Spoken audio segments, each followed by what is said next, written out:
It's the first annual Comics Should Smell Good Fan Favorite Awards, brought to you by Zanadu Comics, with special appearances by Comics Blend's Will Harris, Xanadu's Howard Boyd, and Sam Gobbledygook, the Video Monkey. An exclusive interview with the Wizard of Northampton, and a mind-bending grand finale production number featuring dozens of musicians, hundreds of dancers, circus acts, and a trained koala.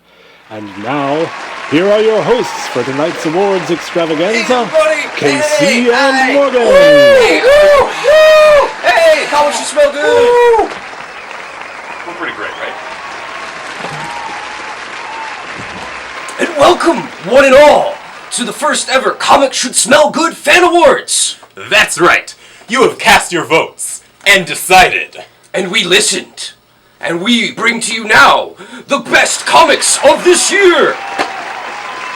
And to join us on this great, fabulous journey, we have Will Harris of ComicsBlend.com, our usual Marvel Professor of Marvel, and a very special guest by Miss Kay Redden.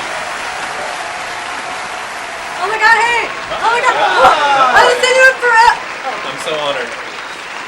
Welcome, guys. Thank you very much for coming. We'd love to have you here. It's an honor just to be presented.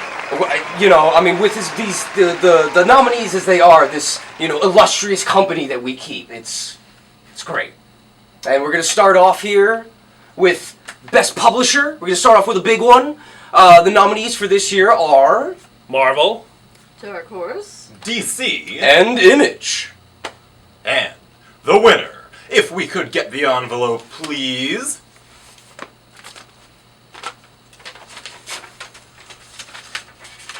Oh my god, it's Image!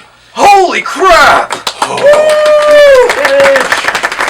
job. Image has been, as for most people, one of the rising publishers of not only 2013, but 2012 and 2011. Which is funny because they've been here, what, like 20 years? 20 years, but we've gotten very far from the days of shoulder pads and no ankles. So, thank you, Eric Stevenson, for making Image better. Hello, I'm Howard Boyd. I'm the manager at Zanadu Comics, and my favorite book for this year, it's actually two books, came out from IDW. They brought back Popeye. Yes, they did a short, limited series of Roger Langridge's doing new Popeye stories, and they've brought back the Bud Segendorf classic Popeye from the 40s and 50s. Great stuff. I'm eating this stuff up. Thank you, Howard, for your pick of the year. Amazing selection there. And we now move on to the second award of the night. That's right, number 2. Best Colorist of the Year. In 2013, we've seen quite an explosion of different coloring techniques, I should say. It's really been quite a variety across the board. The advent of digital technology has really aided in this storytelling device. Very much so, yes. And a lot of people are, you know, more credit is going to colorists. Ah, yes. You know. And as it is, the nominees are Matt Hollingsworth. Dave Stewart. Jordy Belair. and Michael Fife. And the winner is... May we have... Oh, thank you, Hand. And the winner is...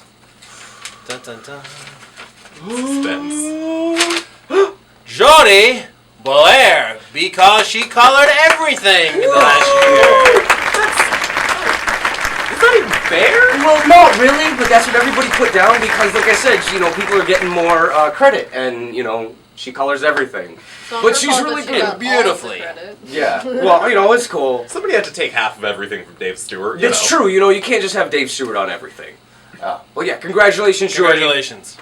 Coming up, the awards for Favorite Editor, Favorite Limited Series, with special appearances by Comics Blend's Will Harris and the Wizard of Northampton. And you don't want to miss the fantastic closing number we have planned. All this and more to come in the first annual Comics Should Smell Good Fan Favorite Awards. And now we salute the editor. Yes, the editor, the mastermind who gets writer, artist, ideas, continuity, and gets your favorite books out on time. And the nominees are... Stephen Wacker. Dan Didio. Tom Brevoort. and Shelley Bond. And the winner is... Thank you, Hand. It's Stephen Wacker. Oh, congratulations, Stephen Wacker. Of Spider-Man, but not just Spider-Man. He champions really kind of out there stuff like Hawkeye. Your Hawkeye in Pizza Dog and Fearless Defenders. Congratulations, Mr. Wacker.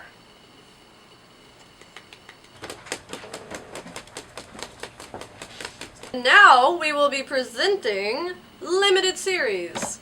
Limited series are basically the short stories of the comic book world. They're jam-packed, but also compact. Put them in your pocket. Not exactly, but equally as awesome. And the nominees are... Godzilla, Half-Century War. Capra. Buzzkill. And Six Gun Gorilla. And the winner is... Thank you, Hand. Love that hand. I love your work. Get ready for a stomping good time. It's not really him, but Godzilla, the Half-Century War. I was trying to get that. He's a real monster to work with, but well deserving of this award. Godzilla, Half-Century War.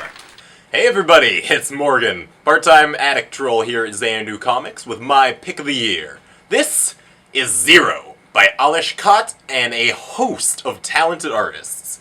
This is a brutal, inventive espionage thriller for the 21st century. That sounds really cliched, but it managed to get me to like the whole faceless Jason Bourne type secret operative thing. It's violent, it's awesome, it's new. Don't go away, there's more to come. With the awards for Favorite Inker, Favorite Letterer, and more, including our exclusive interview with the Wizard of Northampton, and an astounding closing number. You don't want to miss a moment of the first annual Comics Should Smell Good Fan Favorite Awards. And now we present to you the award for the best inker, also known as the best tracer. But no, really, inkers, they play an important part in the entire process because a good inker can make or break your pencils. Yeah, you gotta make the drawing legible. That's true, exactly. So yeah, the nominees this year are David Aja of Hawkeye, Michael Fife of Capra, Rob Guillory of Chew, and J.H. Williams III of Batwoman and Sandman. And the winners are... Whoa. That was forceful, Right? Wow. Damn. Rob Guillory for Chew. Awesome. Although he is quite a lot more than just an inker. He pencils and inks and colors the entire comic every month. But Well, every 3 months. Yeah, it roughly. used to be every month. Yeah. At one point it was that. Before he had a baby. Yeah. Cool. Well, congratulations. And our next award is the highly coveted Best Letterer of the Year. So really, it's understated how important a letterer is to a book. It really is. I mean, you might be like, oh, but all they do is type on their keyboards. It's all digital now. But come on. Imagine if, the word balloon was right in front of your face or something. Or, in front of your chest. You couldn't tell what lantern you were looking at. Then you're just totally confused. Your whole comic reading experience is screwed. So, yeah, important. Very important. And the nominees this year for Best Letterer are Clayton Cowles, Todd Klein, James Stocco, and the Many People Studio of Phonographics. And the winner is, if I could have the ooh, the hand. It's just tacked from, really change it up. It's kind of scared. And the winner is... I don't know if this is right. It's only Todd Klein. Right? It is written right. But Todd Klein, the man who won so many Eisner Awards and other various awards that he took himself off of the running nomination list because, I guess you can only fit so many of those things. I guess. Yeah, but Todd Klein is a master letterer, and so congratulations. Time for a ComicsMen.com awards takeover. These are my special awards. by my fans and readers, and kind of me, because it's my blog and I'll be a dictator if I want to. Special awards, some of my 2 favorite moments of the year. Let's start with the moment of the year was at the end of Battle of the Atom when Nightcrawler is alive. Who cares about continuity? I'm glad he's back. Jason Aaron brought him back at the end of Battle of the Atom, and now Amazing X-Men. Well, okay, he's not quite back. He's in some kind of weird heaven and hell with demon pirates, but who cares? Jason Aaron's writing it. Ed McGuinness is drawing it. It's going to be amazing. Nightcrawler, welcome back. You've been missed. One of my other favorite moments, oh my god, I can't believe I'm reading this, is in Batman Death of the Family, the finale. The Joker has never been more horrific and sadistic and twisted. Snyder and Capullo, you were some sick men, and I love you for it. That final scene when the Joker has a dinner and all the Batman family are there, tied down, gas is about to explode, they're about to eat their own faces possibly, Batman can only watch there, and then just when of course Batman's going to pull it out, of course he does, then the Joker has another twist to it. It is an incredible epic, like I said, the Joker at its best. It is my moment that made me almost like drop the comic book and scream out loud like a little girl. One of the biggest risks, now this is one that came from the fans, one of the biggest risks is Superior Spider-Man. And why is this a big risk? 700 issues of Spider-Man, and what do? You kill Peter Parker and replace him with his mortal enemy, Doc Ock. And then later on you think, oh, it's just going to be 1 month, whatever, Dan Slott's going to bring him back. And then all of a sudden, Doc Ock gets rid of Peter Parker, and Doc Ock is the new Spider-Man, and he's interacting, and he's trying to be a better hero. I mean, Dan Slott is an amazing, amazing writer. He made a lot of fun, and it was a creative risk that's paying off. It's been a year now. Now, of course, with the movie, Peter Parker's going to make a comeback. But part of the fun of watching, having the fans squirm at seeing Doc Ock is Doc Ock is really going to be humiliated and get his butt kicked sometime in 2014, probably. So, biggest risk taken with great results, Superior Spider-Man. My favorite guilty pleasure you shouldn't feel guilty about, and I don't, is Sex Criminals by Matt Fraction and Chip Zdarsky. I freaking love this book. If you haven't read it, please go do it right now. Adults anyway. Basically, 2 people have the ability to stop time when they have sex, so they become criminals. But it's not just naughty and dirty and about sex. It's about the awkwardness of discovering who you are, and about sexuality and falling in love. It's just incredible. It's from Image. My favorite guilty pleasure that you should not feel guilty about. It is for mature readers only. I want to take a moment to salute the Women of the Year, and there's some incredible women of 2014, starting with not only the writer Kelly Sue DeConnick and the character Captain Marvel, but the Carol Corps. What an incredible, devoted fan base. If you've been to Emerald City Comic Con and Geek Girl Con, you see these young women out in force. They are inspired. They are empowered. And the fan base is so popular, they even got a Carol Corps issue. And Captain Marvel, brand new #1, is part of the All New Marvel Now, coming later this year. One of my other favorite women of the year is actually created by the amazing Greg Rucka, who knows something about writing women. But Lazarus, one of my favorite brand new books of the year. Sci-fi, crazy. She's bred to be a killer for her family in this apocalyptic, weird sci-fi world.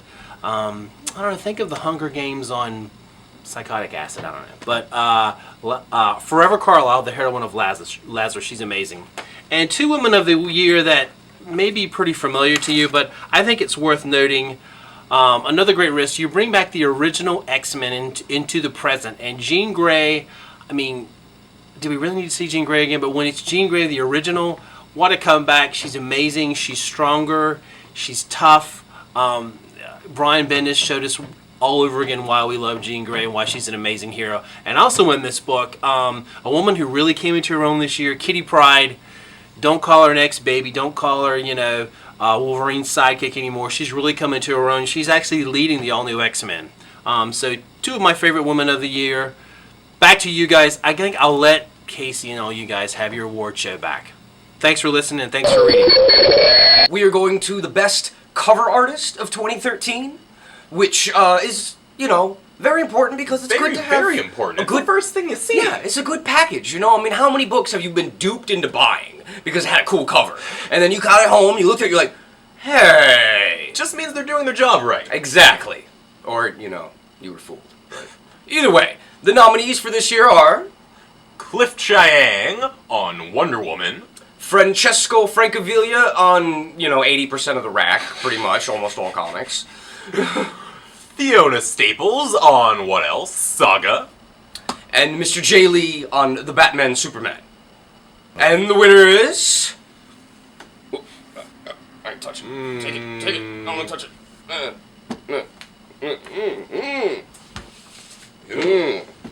Ew. Kind of stuck together. Ew, did it get sticky? The hand got it sticky. Oh, wow. Is that a... Is it? I think that's a tie. It is. Oh my god. Wow. We have a tie between Francesco Francavilla And the woman that everybody loves, Fiona Staples. Because it's pretty much, it's gorgeous. I mean, it's Saga. How are you supposed to beat Saga? right? In anything? Yeah. It's pointless. It's good that you at least tied with it. Yeah. Man, Saga. Hey, I'm Sam. I'm the video monkey here at Zanadu. I shoot all these weird videos that you either do or do not watch. If you do, you should check out Ninja Turtles. Mateo Santaluca has been drawing these. Great little art. I don't know. I'm done. I got nothing. It's pretty. There's turtles. I don't talk about comics. I shoot the video. And now we're presenting original graphic novel. Not to be confused with actual books. These have way more pictures than novels, which is more fun. Basically, a graphic novel is more of an original graphic novel is more of a direct-to-DVD sort of thing, but better than most direct-to-DVD movies are. And they're actually the most popular format in the world because most countries don't even print single issues. And that's why it's good to live in America. Alright, and the nominees are... Richard Stark's Parker, Slayground. Sabretooth Swordsman Battling Boy. and Hellboy, Midnight Circus. And the winner is... Thank you, Hand.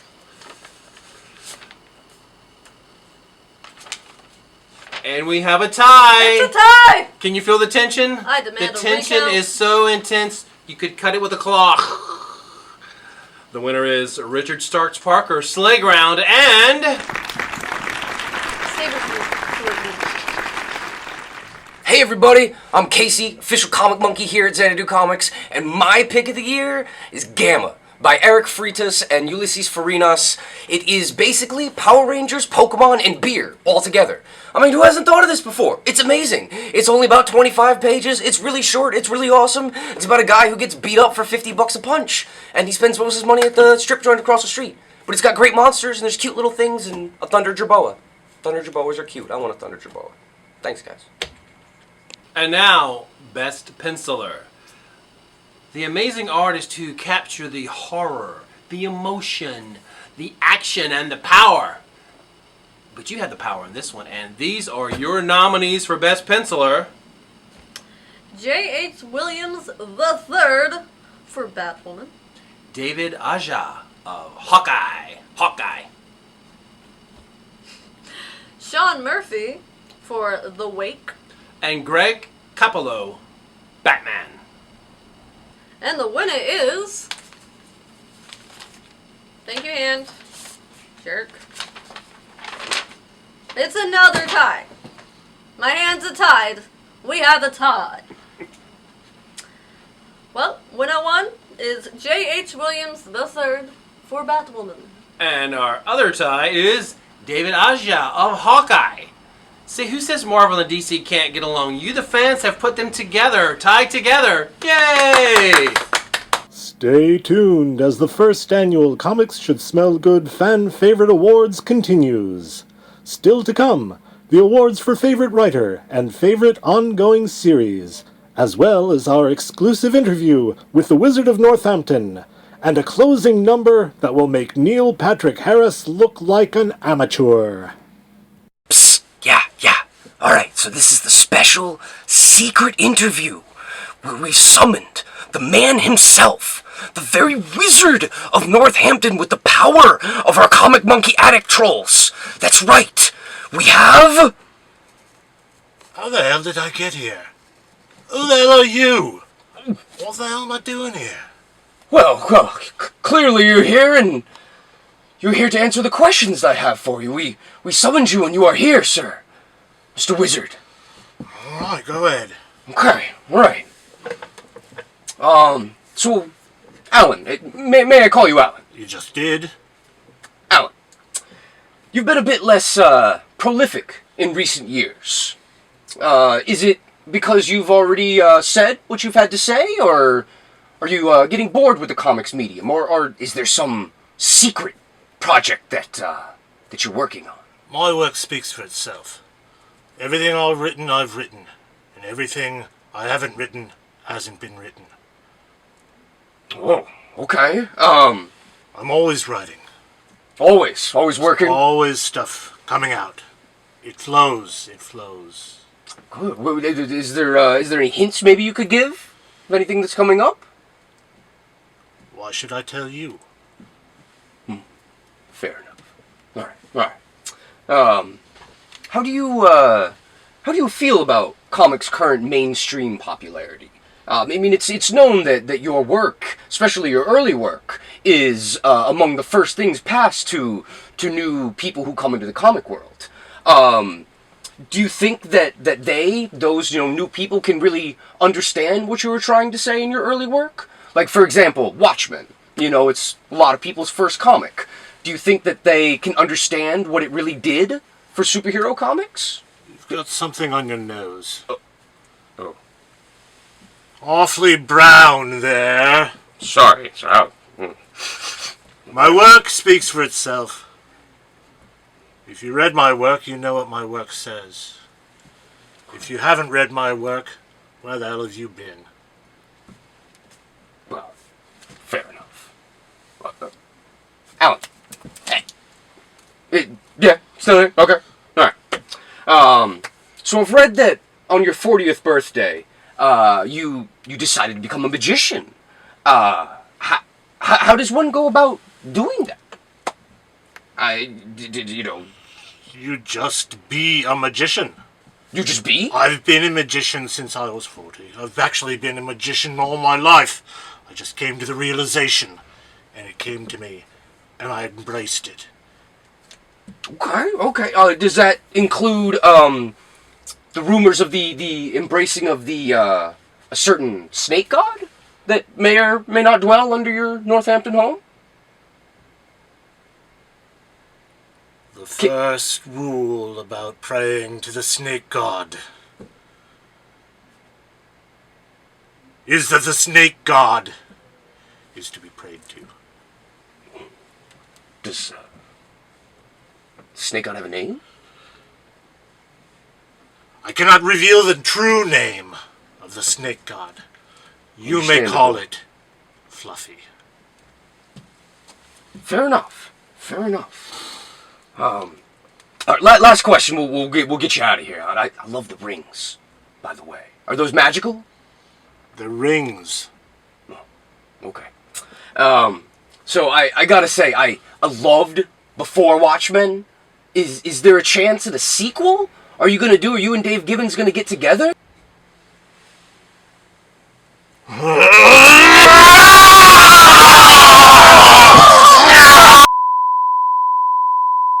And joining me to present the award for Best Writer of 2013, we have Howard, looking very, very nice in his blazer. Look at that. I decided to dress up for the occasion. Yeah, did you just take a rug off the wall and Yeah, exactly. Okay. It's off of the Indian restaurant down the street. Oh, good. That's good. Cool. Well, a writer, as you probably guessed, writes the comic. But it's a far darker truth that is the writer, a far lonelier life of sitting in your office by yourself. Chained to the desk. Yeah, and wishing you could draw really bad because then you just draw, but you can't, so you're writing. And just really hopeful that the people that you're working with can draw really well. So yeah, a writer is the architect, but also, almost the janitor, as you will. But the nominees for this year are... We have Matt Fraction, who has done a number of great books this year. Sex Criminals, Hawkeye, Fantastic Four, Satellite Sam. He's a busy man. Jonathan Hickman, who's done Avengers. He's basically reinvented the Avengers and of the Manhattan Projects for Image. We have also Scott Snyder, whose great book The Wake came out this year. And, of course, Mr. Brian K. Vaughan for Saga.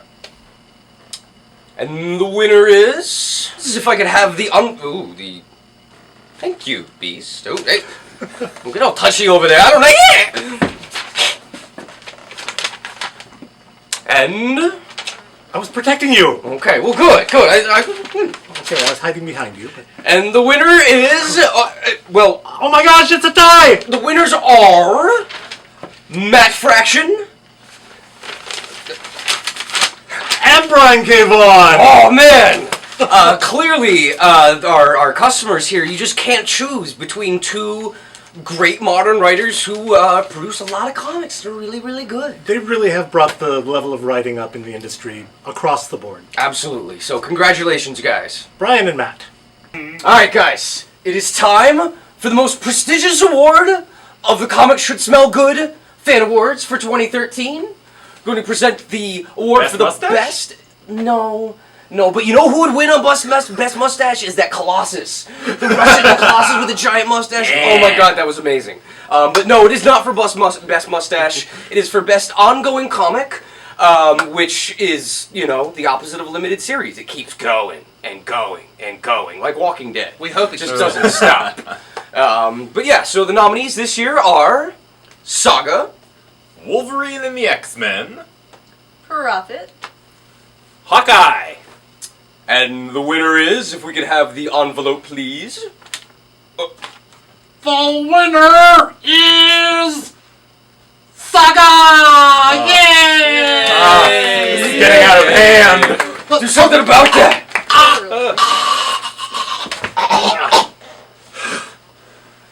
I'm sorry. It needed to Sorry, be I done. had to. It needed to be done. For younger viewers, Thank please you. avert your eyes. Thank you. Yeah, it's You've okay. done good. It's alright. You've done good. We are so excited now.